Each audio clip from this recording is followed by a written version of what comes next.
après la ruine. Reconstruire après la ruine. Même quand tout semble détruit, Dieu peut rebâtir avec gloire. Amen. Et je finis l'enseignement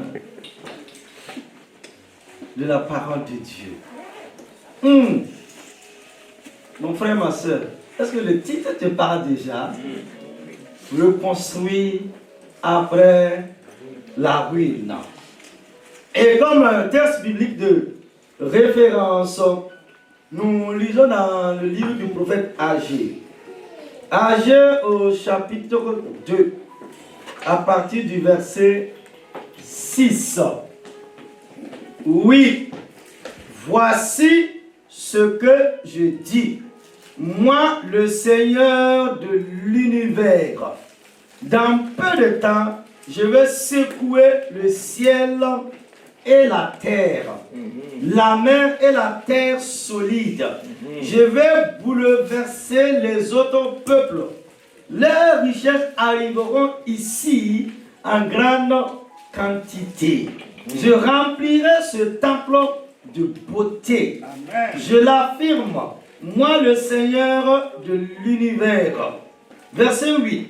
En effet, l'argent est à moi, l'or est à moi, et la beauté de ce nouveau temple dépassera celle du premier.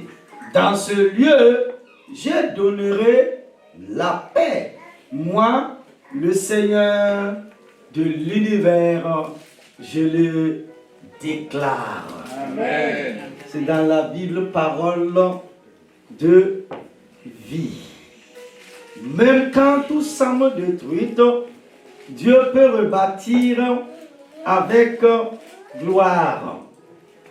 Église, la ruine n'est pas seulement un état matériel. Elle est bien souvent une expérience intérieure, intime et silencieuse.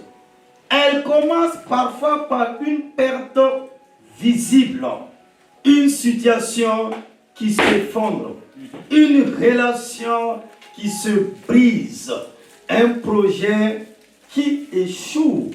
Mais elle ne s'arrête jamais à ce qui est extérieur. Très rapidement, la ruine s'infiltre au-dedans, touchant le cœur, la foi et l'espérance.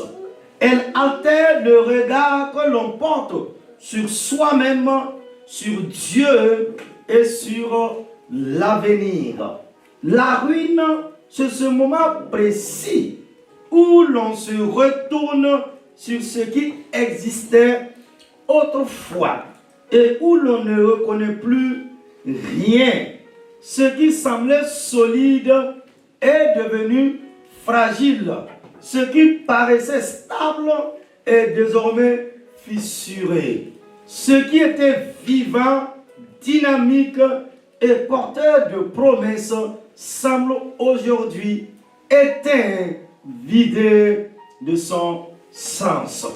La ruine ne survient pas toujours de manière brutale. Elle peut s'installer lentement, presque imperceptiblement, à force de compromis, de lassitude, de déception accumulée. Elle progresse lorsque l'on cesse d'espérer, lorsque l'on prie sans conviction, lorsque l'on avance par habitude plus que par la foi. Elle s'exprime parfois par des questions silencieuses. Premièrement, à-t-on bon continuer? Deuxièmement, est-ce cela en vaut encore la peine? Troisièmement, est-ce que Dieu agit encore aujourd'hui? La ruine n'est pas toujours synonyme de chaos visible. Elle est parfois une fatigue profonde, une foi affaiblie, un cœur résigné. Dans la Bible, la ruine n'est jamais niée, minimisée ou spiritualisée à outrance. Les Écritures ne cherchent pas à embellir la réalité. Jérusalem est réellement détruite. Le temple est réellement à terre. Les murailles sont réellement brisées. Le peuple est réellement découragé, appauvri, vulnérable. Il ne s'agit pas d'une impression subjective, mais d'un état objectif. Dieu ne demande jamais à son peuple de prétendre que tout va bien lorsque tout va mal. Il ne leur demande pas de qualifier de bénédiction ce qui est en réalité une désolation. Cependant, la vérité biblique ne s'arrête jamais au constat. Elle est toujours le double. Oui, la ruine est réelle. Oui, la destruction est profonde. Oui, les dégâts sont visibles. Mais la ruine n'est jamais définitive lorsque l'Éternel Dieu des armées intervient. Le livre du prophète Agé s'inscrit précisément dans ce contexte de tension entre le passé glorieux et le présent affaibli. Mon frère, c'est ce que je vous propose de voir en 3 points au cours de l'enseignement de la matinée. Grand 1. Sinon, premièrement, le redressement spirituel. Reconnaître la ruine devant Dieu. Le redressement spirituel. Toute reconstruction authentique commence toujours par un redressement intérieur. Dieu ne bâtit jamais durablement ce que l'on refuse de regarder avec lucidité et vérité. Tant que la ruine est niée, minimisée ou justifiée, elle demeure intacte. La Bible nous montre que Dieu agit rarement dans la précipitation extérieure, mais toujours dans la profondeur du cœur. Avant de relever des murs, il redresse des consciences. Avant de restaurer une œuvre visible, il restaure une relation. Le peuple de Dieu, le peuple d'Israël est revenu d'exil avec l'espoir d'un nouveau départ. Mais des années plus tard, le temple est toujours en ruine. La vie a repris autour de la destruction. Les maisons sont reconstruites, les champs cultivés, les habitudes réinstallées. La ruine est devenue le décor ordinaire du quotidien. Ce qui aurait dû provoquer une indignation spirituelle est devenu une normalité. C'est dans ce contexte que Dieu envoie Agé le prophète pour réveiller les consciences endormies. Et le prophète commence par une question. Est-ce le temps pour vous d'habiter vos maisons lambrisées quand cette maison est détruite? Agé au chapitre 1, verset 4. Cette question n'est pas une accusation violente, mais une interpellation profonde. Dieu invite son peuple, sinon Dieu invite l'Église à se regarder honnêtement et à examiner l'ordre de ses priorités. La ruine extérieure du temple révèle un désordre spirituel intérieur.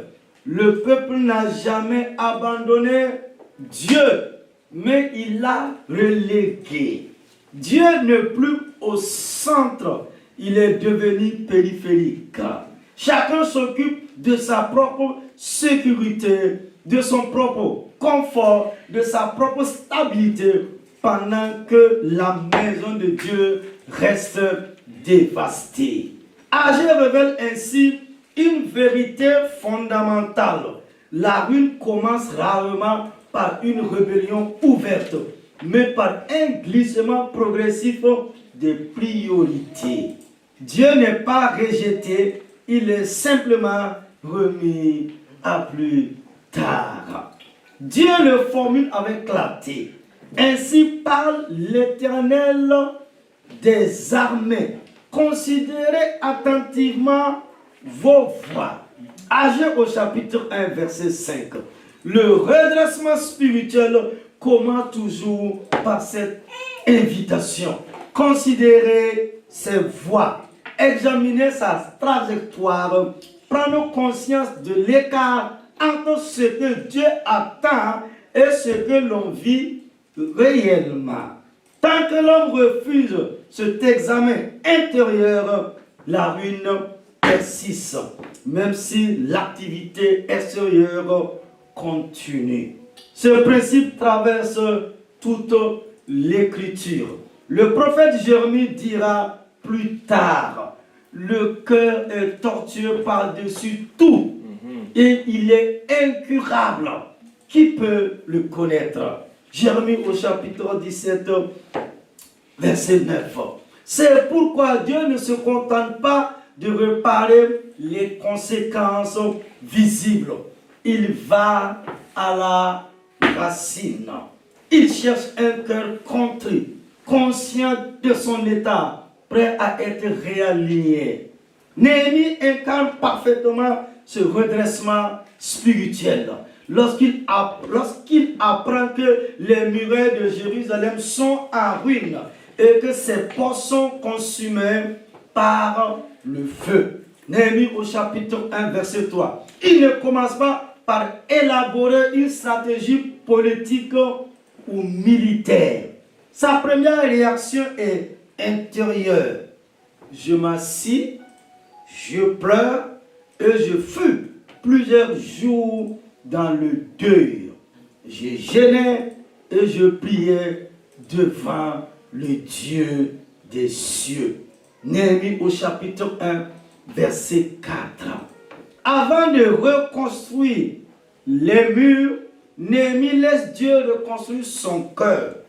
Il accepte d'être affecté par la ruine, de ne pas s'en protéger émotionnellement ou spirituellement. La prière de Néhémie est marquée par une profonde humiliation. Il ne se place pas en sauveur, mais en pécheur parmi les pécheurs. D'ailleurs, il déclare: nous avons péché contre toi, Éternel, moi-même et la maison de mon Père, nous avons péché. Néhémie au chapitre 1, verset 6. Le redressement spirituel commence toujours lorsque l'homme cesse de se positionner au-dessus de la situation et accepte d'en être partie prenante. Tant que l'orgueil demeure, la ruine persiste. Mais lorsque le cœur s'incline, Dieu commence à agir. La Bible est très claire sur ce point. Les sacrifices qui sont agréables à Dieu, c'est un esprit brisé. Oh Dieu, tu ne dédaignes pas un cœur brisé et contrit. Psaume 51, 19. Dieu ne méprise jamais l'humiliation sincère. Il ne la considère pas comme une faiblesse, mais comme une porte ouverte à la restauration. Ce n'est pas la grandeur des moyens qui déclenche l'intervention divine, mais la posture du cœur. Reconnaître la ruine devant Dieu, ce n'est pas un aveu d'échec, mais un acte de foi. C'est reconnaître que l'on ne peut pas reconstruire seul. C'est dire, comme le psalmiste, si l'Éternel ne bâtit la maison, ceux qui la bâtissent travaillent en vain. Psaume 127, verset 1. Ce verset révèle une vérité essentielle. L'activisme sans redressement spirituel conduit à une reconstruction fragile et éphémère. Lorsque le peuple écoute la voix d'Agé, quelque chose change intérieurement. La Bible dit, Zorobabel, Josué et tout le reste du peuple écoutèrent la voix de l'Éternel et le peuple eut peur devant l'Éternel. Verset 12 de Agé au chapitre 1. Cette crainte n'est pas une peur paralysante, mais une prise de conscience profonde de la sainteté et de l'autorité de Dieu. Et immédiatement, Dieu répond par une promesse. Je suis avec vous, dit l'Éternel. Agé au chapitre 1, verset 13. La présence de Dieu accompagne toujours le redressement du cœur. Ainsi, le redressement spirituel n'est pas une étape facultative de la reconstruction. Il en est le fondement. Dieu ne commence jamais par relever les ruines visibles sans avoir d'abord redressé les cœurs. Là où l'homme accepte de reconnaître sa pauvreté spirituelle, Dieu déploie sa richesse. Là où le cœur s'humilie, la restauration devient possible. Et c'est précisément à partir de cette posture que Dieu engage son peuple dans l'œuvre de reconstruction, non pas par ses propres forces, mais dans la dépendance et la fidélité. Et nous arrivons au grand 2. Deuxièmement, le courage de rebâtir, affronter l'ampleur des dégâts. Le courage de rebâtir, sinon le courage de recommencer, affronter l'ampleur des dégâts. Reconnaître la ruine est une étape essentielle, mais elle ne suffit pas à elle seule. Beaucoup sont capables de dire que tout est détruit, que la situation est grave et que les dégâts sont importants. Peu, en revanche, trouvent le courage de commencer réellement à rebâtir. Pourquoi? Parce que la ruine impressionne, elle intimide par son ampleur.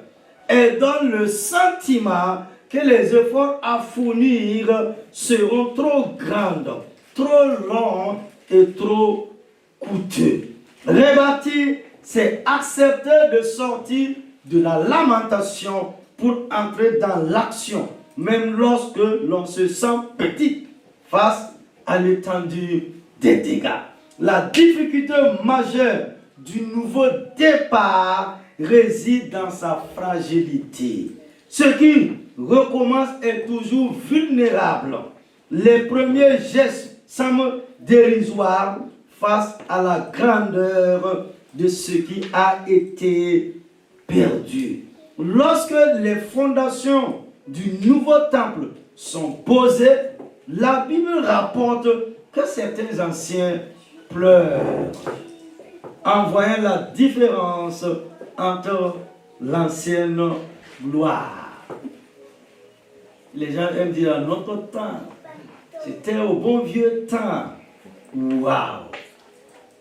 Le regard est tourné vers le passé et la comparaison devient un obstacle à l'espérance. Dieu met des mots sur cette réalité en interpellant son peuple. Comment la voyez-vous maintenant? Ne paraît-elle pas comme rien à vos yeux? Agé au chapitre 2, le verset 3. Dieu ne nie pas le sentiment de perte, mais il refuse que cette perception devienne un frein à l'obéissance. La nostalgie peut être dangereuse lorsqu'elle empêche d'avancer. Regarder sans cesse en arrière affaiblit le courage nécessaire pour bâtir aujourd'hui. C'est pourquoi Dieu appelle son peuple à se détourner de la comparaison et à se fortifier dans l'action. Fortifiez-vous et travaillez, car je suis avec vous. Agez au chapitre 2, les versets 4. Le courage biblique ne consiste pas à attendre des conditions idéales, mais à agir en s'appuyant sur la promesse de la présence de l'Éternel Dieu des armées. Ce courage n'est jamais l'assurance d'un succès rapide ou facile. Rebâtir prend du temps. Oh yes. Les progrès sont là. Les critiques surgissent. Les oppositions se lèvent.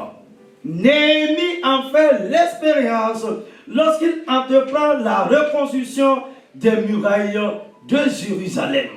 Les moqueries, les menaces et les complots cherchent à décourager le peuple de Dieu. Pourtant, la Bible souligne une attitude remarquable. Ceux qui bâtissent la muraille travaillent d'une main et tenant l'arme de l'autre.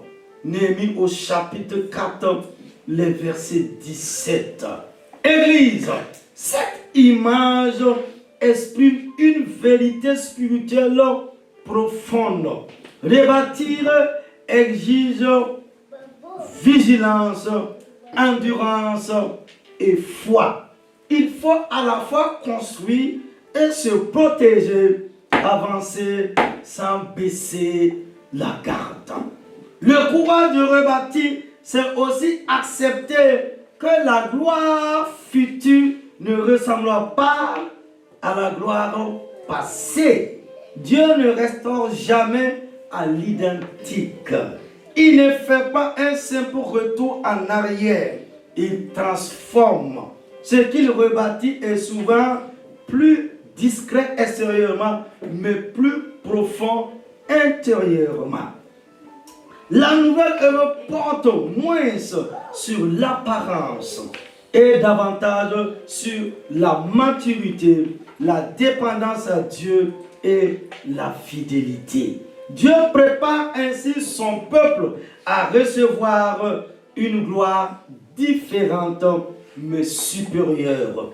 Une gloire moins fondée sur la grandeur visible et davantage sur sa présence. Rebâtir avec courage, c'est accepter ce changement, renoncer à la nostalgie et faire confiance à Dieu pour conduire l'œuvre vers un accomplissement qui dépassera ce que le passé avait offert. Troisièmement, grand 3, fidélité dans la reconstruction et manifestation de la gloire de Dieu, pierre après pierre. Hommes frères, la reconstruction voulue par Dieu n'est presque jamais spectaculaire.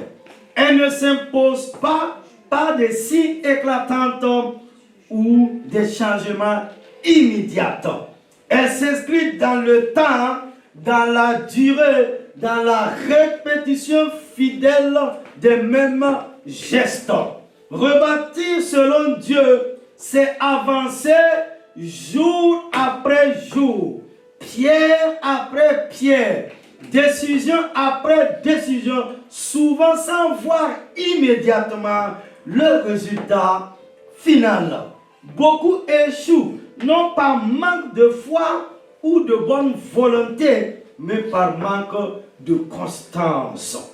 L'enthousiasme du début ne suffit pas à porter une œuvre qui demande persévérance et endurance. Dieu accorde une grande valeur à la fidélité. Il honore ceux qui continuent quand personne n'applaudit, quand le sentier devient monotone, quand les progrès semblent lents et insignifiants. Jésus rappelle que celui qui est fidèle dans les petites choses l'est aussi dans les grandes. Luc au chapitre 16, verset 10. Cette parole révèle une vérité essentielle. La gloire future se prépare dans l'obéissance quotidienne. La reconstruction spirituelle se fait souvent dans l'homme, loin des regards, dans le silence et la répétition. Ce qui est bâti dans la discrétion est souvent ce qui demeure le plus longtemps. La fidélité dans la reconstruction implique aussi d'accepter le temps de Dieu. Dieu n'est jamais pressé, mais il est toujours ponctuel. Il ne précipite pas ce qu'il veut rendre solide. Le peuple, sous la conduite de Néhémie, a dû persévérer malgré la fatigue, les oppositions et les ralentissements. Pourtant, la Bible souligne que l'œuvre a été achevée. Non parce que les circonstances étaient favorables, mais parce que le peuple a persévéré ensemble sans abandonner. C'est dans ce cadre que prend tout son sens la promesse proclamée par le prophète Joël. Je vous restituerai les années qu'ont dévoré la sauterelle. Joël au chapitre 2, les versets 25. Cette restitution n'est pas instantanée ni magique. Comme quelqu'un me dit, Dieu n'est pas magicien. Église, cette restitution n'est ni instantanée ni magique. Elle s'inscrit dans un chemin de fidélité. Dieu ne supprime pas le passé, mais il lui redonne sens. Il transforme les années perdues en années fécondes. Ce qui semblait irrémédiablement gâché devient une source de témoignage et de maturité. La fidélité permet à Dieu de racheter le temps et de redonner du fruit là où tout paraissait stérile. Mais la reconstruction ne s'arrête pas à la restauration fonctionnelle. Dieu ne rebâtit jamais simplement pour réparer. Il rebâtit pour manifester sa gloire. Amen. La promesse d'Adieu ne concerne pas seulement des murs ou une structure visible. La gloire de cette dernière maison sera plus grande que celle de la première. Amen. Je dirais, dans le prophétique, la fin de ta vie sera plus heureuse Alléluia. Que le commencement.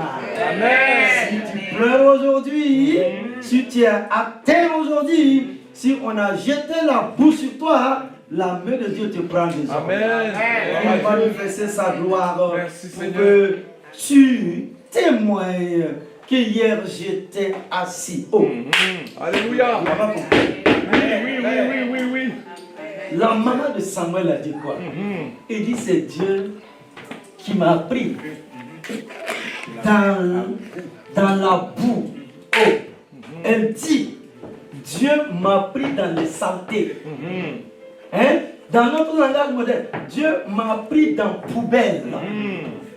Il m'a lavé. Amen. Il m'a donné des habits. Gloire à Et Dieu. il m'a fait asseoir avec les grands peuples.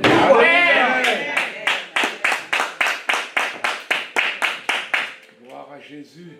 Est-ce que tu as compris, Anne? Elle dit, hier on s'est moqué de moi. C'est quel genre de femme qui n'a pas de mari? Oh, c'est quel genre de femme qui n'a pas d'homme? C'est quel genre de femme qui ne peut pas faire enfant? Il y a quoi même dans ton ventre? Et elle a eu un mari choco même. Elle dit, hé, tu es belle, oh. Il n'y a pas plus belle que toi. Parmi les 1000, c'est toi la meilleure. Mensonge. Tu as une autre femme avec des enfants. Et elle est en train de se moquer de moi. Regardez l'image de notre monde. Anne a dit, j'ai trouvé la réponse. Sinon, j'ai trouvé la solution. Amen. Il y a un seulement qui pourrait intervenir dans l'histoire de ma vie. Elle s'est levée. Elle a essuyé même ses larmes. Ne pleure plus. Parce que quand elle pleurait, c'était des vitamines pour sa coépouse. Elle était dans la... C'est elle qui a été de pleurer. C'est ça, c'est ça. Tu n'as encore pleuré là-bas. C'est Dieu lui-même qui te punit.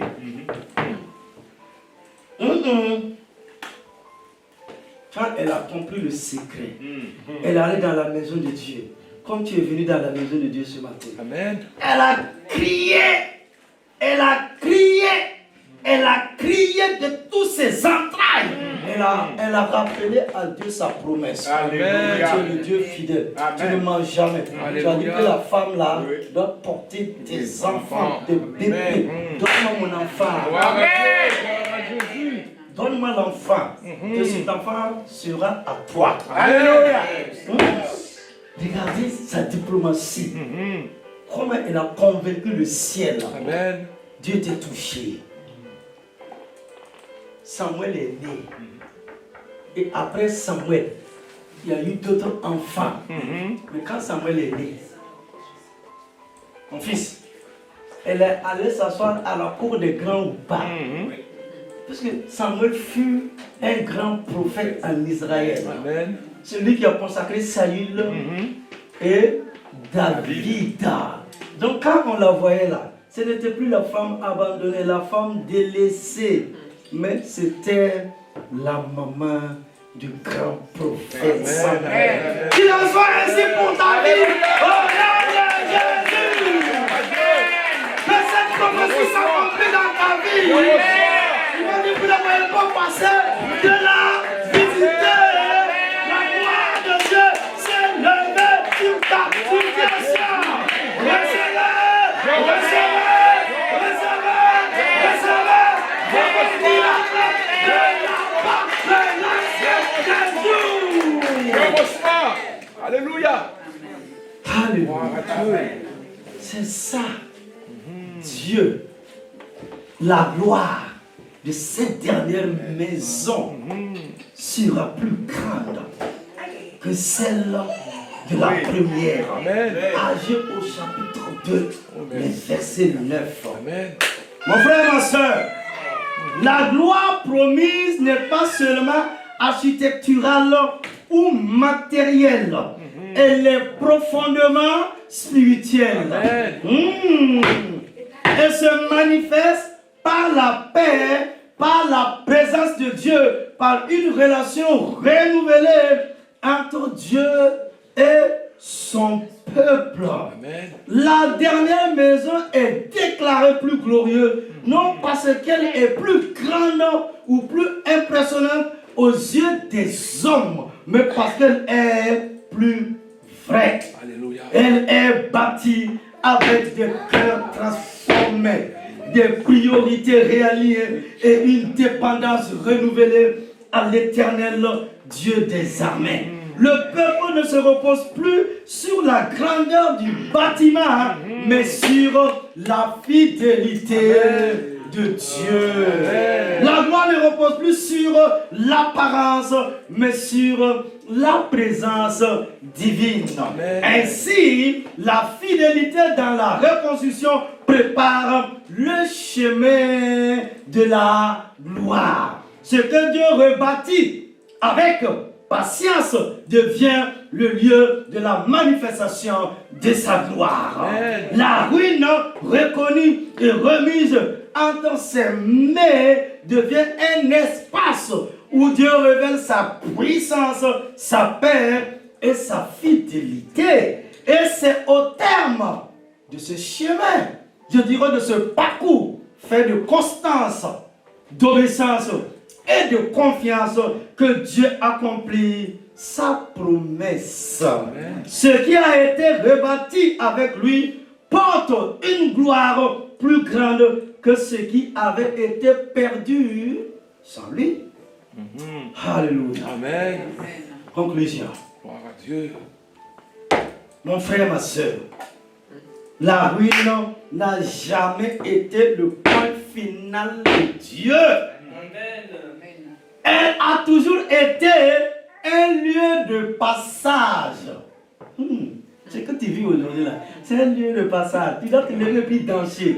Tu te lèves, tu danses. Tu manges colombo, tu manges un loco, poisson. À quelques garde à tout. C'est ça mon ami. Aïe, aïe. Entre dans la révélation de la pensée de l'Esprit de Dieu.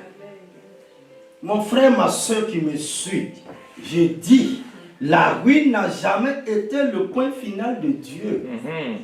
Elle a toujours été un lieu de passage. Ce que l'homme appelle fin, Dieu l'appelle commencement. Ce que l'homme regarde comme irréversible, Dieu le voit comme une opportunité de manifester sa fidélité. Si Dieu a permis que la ruine soit visible, ce n'est pas pour humilier son peuple, mais pour lui révéler qu'aucune situation n'est trop détruite pour échapper à sa puissance de restauration. Amen. Dieu ne rebâtit pas dans la précipitation selon les standards humains. Il commence par redresser les cœurs, il donne le courage de recommencer, puis il appelle à une fidélité persévérante jour après jour. Et lorsque l'œuvre semble lente, discrète ou fragile, Dieu rappelle que sa gloire ne dépend pas de l'apparence, mais de sa présence. Ce qui est rebâti avec lui porte toujours une gloire plus profonde que ce qui existait auparavant. Aujourd'hui, Dieu nous appelle à ne plus rester assis au milieu des ruines. Il nous invite à relever la tête, à reprendre l'outil et à lui faire confiance. Peu importe l'état des décombres, peu importe la longueur du chemin, peu importe la faiblesse du commencement, Dieu est encore le Dieu qui rebâtit. Amen. Et lorsque c'est lui qui œuvre, la ruine devient témoignage. Amen. La faiblesse devient une force. Et ce qui semblait perdu devient le lieu d'une gloire nouvelle. Amen. Amen. Amen. Pour la gloire nouvelle de l'Éternel dans votre vie, dans votre vie. Alléluia. À retenir. Premièrement, Dieu ne fuit jamais les ruines. Il y entre pour rebâtir avec gloire. 2. La reconstruction commence par un cœur redressé et se poursuit par une fidélité persévérante. 3. Ce qui est rebâti avec Dieu porte toujours une gloire plus grande que ce qui a été perdu. Amen. Amen. Amen. Et amen. Notre foi pour la prière finale. Alléluia. Éternel mon Dieu. Éternel mon Dieu. Éternel mon Dieu. Éternel mon Dieu. Tu es le Dieu qui voit au-delà des ruines. Tu es le Dieu qui va au-delà des ruines. Et qui appelle la vie là où tout semble détruit. Et qui appelle la vie là où ça se détruit. Tu connais nos parcours. Tu connais le parcours. Tu connais nos parcours. Tu connais le parcours. Nos combats. Nos combats. Nos combats. Nos combats. Et les zones fragiles de nos vies. Et les zones fragiles de nos Et vies. les zones fragiles de nos vies. Et les zones fragiles de nos vies. Celles que nous n'osons parfois même plus regarder. Celles que nous n'osons parfois même plus regarder.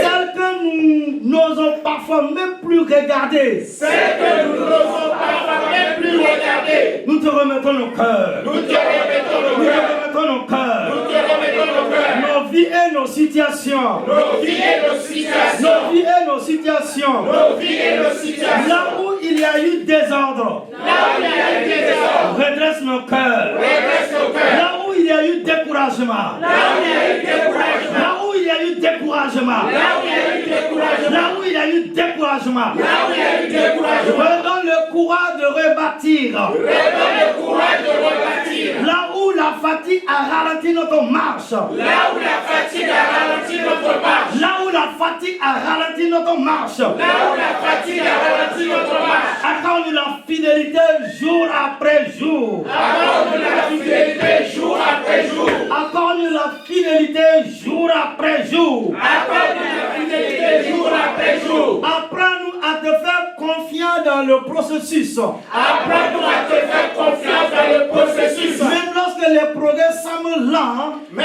lorsque les progrès semblent lents et les résultats invisibles. et les résultats invisibles, Que nous ne regardons plus à la gloire passée. que nous ne regardons plus à la gloire passée, Que nous ne regardons plus à la gloire passée avec nostalgie. que nous ne regardons plus à la gloire passée avec nostalgie, Mais à la gloire que tu prépares avec espérance. mais à la gloire que tu prépares avec Mais à espérance. la gloire que tu prépares avec espérance. Mais à la gloire que tu prépares avec espérance. Fais de nos ruines un témoignage de ta fidélité et de ta grâce.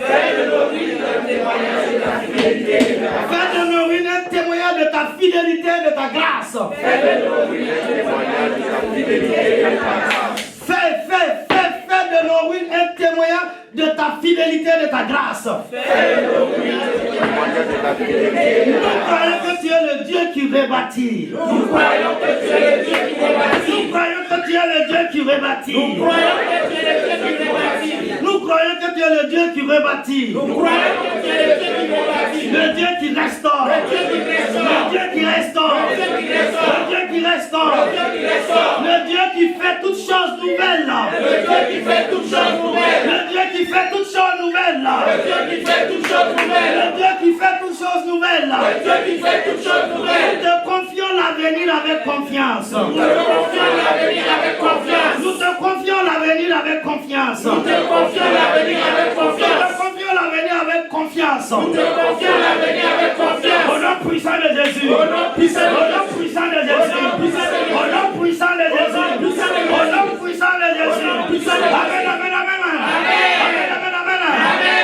amen, amen. Amen, amen, amen. Gloire à l'éternel Dieu des armées.